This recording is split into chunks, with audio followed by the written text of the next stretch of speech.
வணக்கம்ப்பா. இந்த சர்க்கரை நோய் பிரச்சனை உள்ளவங்க நம்ம என்னதே மருந்து மாத்திரை சாப்பிட்டாலும், இல்லை நாட்டு மருந்து சாப்பிட்டாலும், என்னதே கண்ட்ரோலுக்கு நம்ம சாப்பிட்டாலும், ஒரு சிறிய வைத்தியம் எலுமிச்சம்பழம் இருக்கு இல்லையா? எலுமிச்சம்பழத்தை ஒரு 1/4 பங்கு எடுத்துக்கோங்க.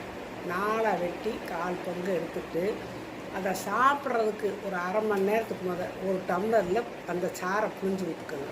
புழிஞ்சு விட்டுட்டு அந்த தோலையும் அதுக்குள்ளே போட்டுங்க. ஃபுல்லாக தண்ணி ஊற்றுங்க. இந்த கிளாஸ் நிறையா தண்ணி ஊற்றுங்க. கொஞ்சோண்டு உப்பு போட்டு கலந்து மூடி வச்சுருங்க.